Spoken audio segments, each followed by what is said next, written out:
Senator Kennedy.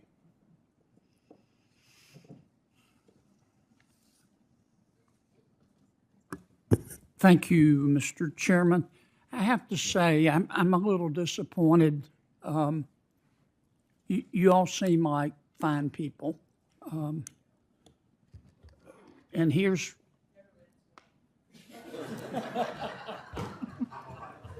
and Mr. I can't see, Mr. Carbone, you seem to be here to promote cryptocurrency. I love cryptocurrency, but I don't think that's the problem with our economy. Mr. Brown, you're here to promote realtors. I love realtors, but that's not going to solve our economic problems. Ms. Johnson's here to promote banks. I love banks. Dr. Morgan is here to bash Trump without telling us that she formerly was part of the Biden administration and worked for Mr. Chopra at the CFPB, and that your policies caused inflation to go to 9%. I think that those would have been relevant things to tell us. I guess you thought we were going to look up your background. Can we agree that the problem of affordability is the prices are too high? Duh. Does anybody disagree with that? And prices are too high because of inflation. Does anybody disagree with that? And inflation, despite Dr. Morgan's political beliefs, is not just a Trump problem, it was a Biden problem, was it not? Okay, so here's my question to you. Let's start with you, Ms. Johnson. How do you get prices down? That's what we're here for. How do you get prices down? Well, we think a lot of the things that you all are doing, focusing the committee on the sources. Tell me how to get prices down. You increase supply and you make sure you cut the red tape. You increase supply, okay. Some people want to talk about deflation. If you believe in deflation, as we see it in the world today, you need to change your meds. China's got deflation. How's it going for them? They've got about a 20% unemployment rate for their young people.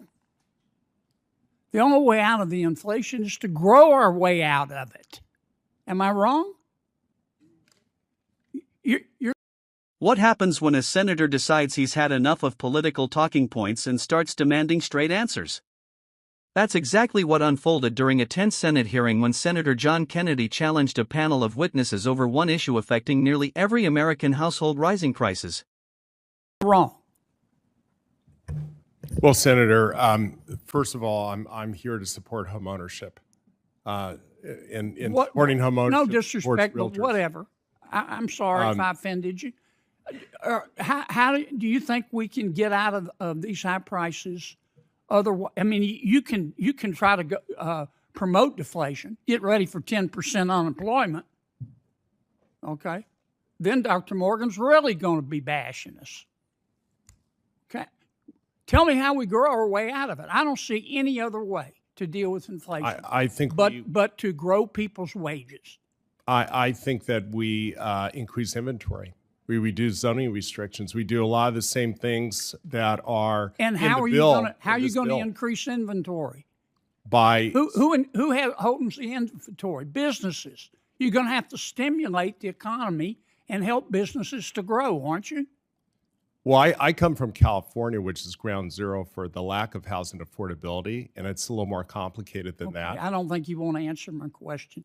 Ms. Johnson, aren't we going to have to grow the economy and therefore increase wages in order to help people deal with the inflation? If I'm wrong, tell me. If there's a better way, tell me. I think growth has been a key driver. Consumer spending continues to be strong. It's what's driven us through one of the most tumultuous times that we've been through, including bringing historic high inflation. We also do need to address prices. And I think the Fed's focused on it. Price stability has got to be key. Okay. Yeah. So we basically we're free enterprise. in America. Basically, to grow the economy, you've got to stimulate businesses and try to direct labor to share in the growth. Is that right? Yes. Okay. Dr. Morgan, are you a Democratic Socialist like your colleagues? No. You're not? Do you? I noticed that y'all's new policy is to create a 4-day, 32-hour work week with no loss in pay. Where are we going to get the money to do that? That's not my policy. You don't think we ought to Familiar do with it. that? I'm sorry. You think we ought to have a federal jobs guarantee? I think a federal jobs guarantee is a good idea, yes. Oh, you do? Okay. How do you think we're going to pay for that? Fair? You believe in the Easter Bunny, do you? I think it's incredibly hard to pay for these things when we're giving tax cuts to the ultra rich. Yeah. Okay. You think that all the growth in our economy just goes to the ultra rich? I think that we just gave massive tax cuts to the wealthiest in this country, yes. Yeah. Yeah. You are a Democratic Socialist, aren't you? I have never used that term to refer to myself. No, I know. You have a Whatever Nazi you'd like. tattoo? Excuse me? Do you have a Nazi tattoo? I don't have any. Mr. Chairman. Subscribe, like, comment, and share for more political breakdown.